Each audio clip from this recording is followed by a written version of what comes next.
बिहार में एसआई के पद पर जितने भी अभ्यर्थी हैं, जो भी दावेदार हैं एसआई के लिए, उन सबको मेरा नमस्कार। और मैं आप सब लोगों को बता दूं कि एसआई का जो वैल्यू होती है ना, वो एसआई की वैल्यू आप सबको पता है। आप सब समाज में रहते हैं, सब देखते हैं एसआई की क्या वैल्यू होती है। और मैं आप लोगों को बता दूं कि एसआई में, बिहार एसआई में सिलेक्शन लेना दूसरे राज्यों में एसआई में सिलेक्शन लेने से काफ़ी आसान है। पता है क्यों? क्योंकि आप केवल एक सब्जेक्ट पढ़कर भी उसको क्लियर कर सकते हो, उस एग्ज़ाम को। उसमें कोई ज़्यादा टफ नहीं होता। देखिए, ऐसा होता है कि जैसे कि दूसरे राज्यों में अगर आप लेते हैं, एसआई की परीक्षा देते हैं, तो उसमें सभी जो सब्जेक्ट्स हैं उनको इक्वल रखा गया है, जैसे हिंदी और मैथ, जीएस, रीजनिंग और सारी चीज़ें।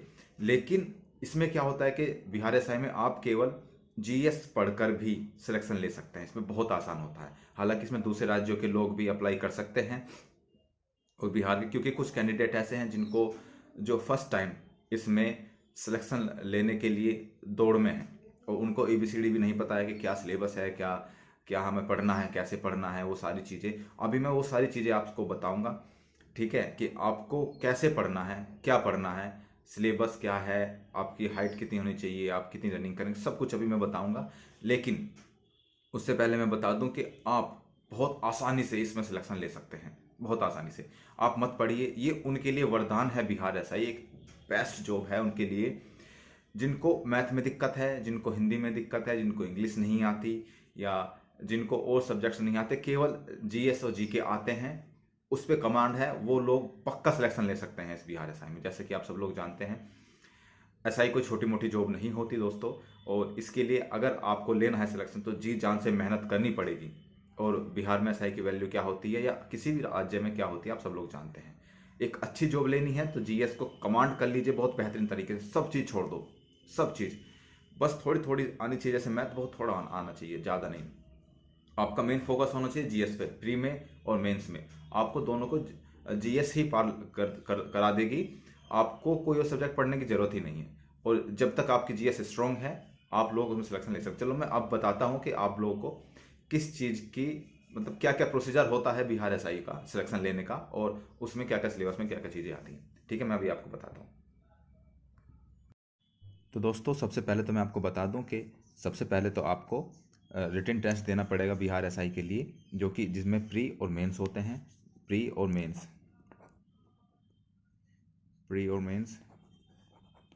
देखिए, प्री और मेंस के लिए प्री में क्या आता है, 100 क्वेश्चंस आते हैं। 100 क्वेश्चंस आते हैं 2 घंटे के लिए, ठीक है। और 2 घंटे में ये सिर्फ क्वालिफाई है और कुछ नहीं है। इसमें मैथ्स के केवल 5 सवाल आते हैं, ठीक है। बाकी सब, अगर आपकी जीएस बहुत ज़्यादा स्ट्रॉन्ग है, जैसे कि मैंने पहले ही बताया, अगर आपकी जीएस स्ट्रॉन्ग है तो आप इसको कर ले जाएंगे बहुत ईजिली। और ये केवल क्वालिफाइंग है, इसमें कोई ज़्यादा प्रॉब्लम होने वाली नहीं है, ठीक है। और सबसे बड़ी बात यह है कि इसमें 1/10 की नेगेटिव मार्किंग होती है। और दूसरे जो एग्जाम्स हैं उसमें नेगेटिव मार्किंग 1/4 या 1/2 की होती है। इसमें 1/10 की नेगेटिव मार्किंग है, यानी कि अगर आप 10 क्वेश्चन गलत करेंगे तो आपका एक क्वेश्चन कटेगा। तो इसमें आप तुक्के भी बहुत अच्छी तरीके से लगा सकते हैं। आपके 10 में से तुक्का भी लगाओगे तब भी 1 या 2 क्वेश्चन सही हो जाते हैं, तो उसमें आपके मार्क्स बढ़ने की पूरी संभावना है। तो इसमें आपको कोई क्वेश्चन छोड़ के नहीं आना है, सभी क्वेश्चन करके आने हैं, क्योंकि नेगेटिव मार्किंग बहुत कम है। अब आते हैं मेंस की बात। तो मेंस में 2 एग्ज़ाम होते हैं, एक तो हिंदी का, देखिए, एक तो हिंदी का होता है और एक जीएस का होता है। तो हिंदी में क्या आपको करना है कि 100 क्वेश्चंस आते हैं दोस्तों, 100 क्वेश्चंस आते हैं। और 100 क्वेश्चंस में से आपको केवल ये क्वालिफाई नेचर का होता है। हिंदी जो होती है आपकी क्वालिफाई नेचर की होती है। इसके आपके मेरिट पर कोई प्रभाव नहीं पड़ेगा, ठीक है। जी हाँ, हिंदी अगर आपको नहीं भी आती है तो केवल क्वालिफाई कर दीजिए, इसमें कोई ज़्यादा बड़ी बात नहीं है, हिंदी क्वालिफाई हो जाते हैं। और जीके जीएस में आपका बनेगा सबसे बेस्ट जो चीज़ होती है वो जीके जीएस होती है, क्योंकि मेरिट इसी के बेस पर बनती है। और जीके जीएस में, इसमें मैथ्स के कुछ क्वेश्चंस आते हैं जीके जीएस में, और रीजनिंग के कुछ क्वेश्चंस आते हैं, लेकिन मोस्टली क्वेश्चन इसमें जीएस के होते हैं, तो इसलिए इसका जीएस का पोर्शन कहा गया है। तो जीएस आपकी स्ट्रॉन्ग है तो आप इसमें कर ले जाएंगे। आपकी जो मेरिट करते हैं, अब बात करते हैं मेरिट। मेरिट किस बेस पे बनेगी, तो मेरिट बनेगी, मेरिट बनेगी केवल इस वाले पार्ट पे, केवल जीएस पे। ना तो आपकी हिंदी पे बनेगी, ना आपकी प्री पे बनेगी। केवल जिसके जीएस में इतने अच्छे नंबर होंगे उसी के हिसाब से उसकी मेरिट जाएगी। अब बात करते हैं इसकी एज की। तो एज कितनी होनी चाहिए, तो देखिए, इसमें देखिए मैं एक बात और बता दूं, जो मेंस है ना, इसमें भी 1/10 की नेगेटिव मार्किंग है। ठीक है, ये बात हमेशा ध्यान रखना। और एज इसमें होगी 20 से 37 वर्ष। जनरल की मैं बता रहा हूँ, 20 से 37 वर्ष इसमें एज होगी। इतनी एज छूट आपको, मतलब 37 वर्ष तक आप उसमें अप्लाई कर सकते हैं। और फीमेल की 20 से 40 वर्ष, 20 से 40 वर्ष, तो फीमेल की 20 से 40 वर्ष हो जाएगी। और हाइट हो जाती है इसमें 165 सेंटीमीटर। ठीक है, तो हाइट 165 सेंटीमीटर हो जाएगी।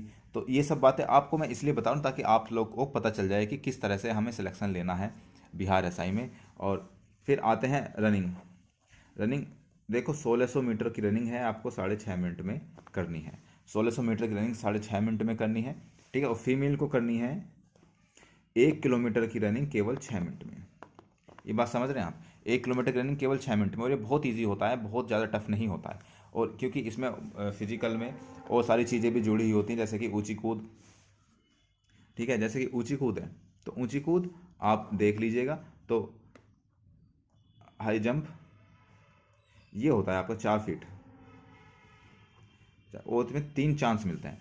हाई जंप में 4 फीट करना पड़ता है और इसमें आपको मिलते हैं पूरे 3 चांस। ठीक है, और 3 चांस में आपको क्वालिफाई करनी होती है। फीमेल्स के लिए 3 फीट होती है,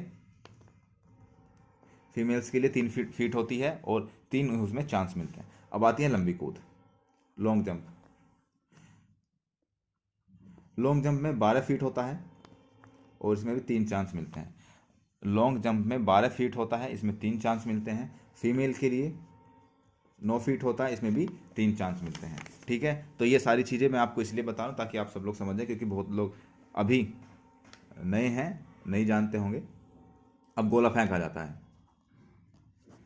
गोला फेंक आ जाता है। इस गोले फेंक में 16 फीट गोला फेंकना होता है।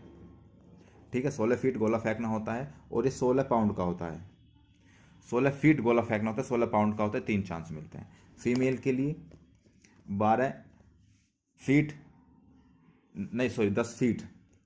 फीमेल के लिए 10 फीट का होता है, और ये होता है 12 पाउंड का। ठीक है, 10 फीट होता है, 12 पाउंड का होता है, इसमें भी 3 चांस मिलते हैं। अब जो मेरिट मैंने आपको बता दी, मेरिट बनेगी मुख्य जो आपका मेंस है ना, उसके जीएस के पेपर पर आपकी मेरिट बनेगी। ठीक है, आपको 30-33% हिंदी पेपर फर्स्ट में लाना है, जो मेंस है आपका, उसमें आपको क्वालिफाई कर दिया जाएगा। फिर उसके बाद आपकी जब कॉपी चेक होगी, तो अगर आप क्वालिफाई नहीं है हिंदी में मेंस में, तो आपकी सेकंड पेपर यानी कि जीएस की जो कॉपी है वो चेक नहीं होगी। ठीक है, बाकी सब क्वालिफाई है, बस आपकी मेरिट बनेगी केवल इसी बेस पर, जीएस के बेस पर। ठीक है, अब आते हैं इसकी कट ऑफ पे। सर इसकी कट ऑफ कितनी चली जाती है? मेन बात तो यह है कि सर इसकी कट ऑफ कितनी चली जाती है। देखिए कट ऑफ इसकी जाती है लगभग मान के चलो, मैं बता रहा हूँ 65 से 70। ठीक है, 65 से 70% प्री में, किस में? प्री में।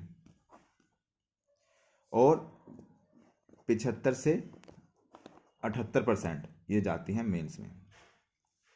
अगर आपको सिलेक्शन लेना है दोस्तों, तो आपको कम से कम ये मान के चलना है कि हमें 80 से 80+ % में लागनी है। अपने जो भी आपने जीएस की तैयारी की है, वो 80+ में लेके चलना है, तभी आप क्वालिफाई कर पाएंगे। और एक बात ध्यान रख लीजिएगा दोस्तों कि इतना इतना छोटा सा सिलेबस है, अगर आप इसे भी क्वालिफाई नहीं कर पाए ना, तो आप कुछ क्वालिफाई नहीं कर पाएंगे। ये बात ध्यान रखना, क्योंकि बहुत छोटा सिलेबस है, बहुत अच्छी जॉब है, और सभी लोग इसकी तैयारी में लग चुके हैं। आप सब लोग भी इसकी तैयारी में लग जाइए, और मैं आशा करता हूँ कि आप सब लोग को ये चीज़ें अच्छी लगी होंगी। अगर मेरे साथ जुड़े रहिएगा, आपको बहुत सारी चीज़ें मिलने वाली हैं इस चैनल पर, बिहार एसआई से रिलेटेड सारी इन्फॉर्मेशन आपको यहाँ मिलेंगी।